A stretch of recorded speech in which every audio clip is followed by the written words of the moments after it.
Go'rbancha hududida bitta 5-6 sotuvlik hovlimiz sotilyapti. Assalomu alaykum hurmatli mijozlar va hurmatli bizani kuzatib boruvchilar. Bu hovlimiz buzib qaytadan qurilish qiladiganlarga ko'cha bu yer. Bu hovlimiz ya'ni o'rtada joylashgan. Bu hovlimizni orqa tomoni ham ko'cha. Fasadi 18 metr. Eski imorat pastlikda joylashgan. Bu ya'ni degani tayyor katlaman. Ko'chamiz. Endi hozir hovlining ichini ko'rsatib o'taman. Hovlimizning kirish qismida fasadi 18 metr, uzunligi 33 metr bo'lyapti. O'rtada mana shunaqa eski imorati bor.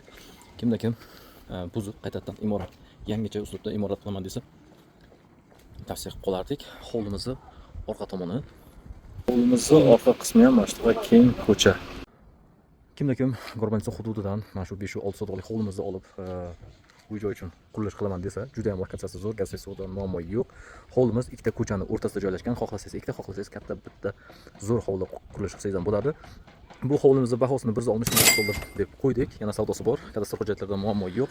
Kimga agar qiziq bo'lsa, asl nomerlar qoldiraman. Bemalol telefon qilib aloqaga chiqinglar. E'tibor uchun rahmat. Xayr, salomat bo'ling.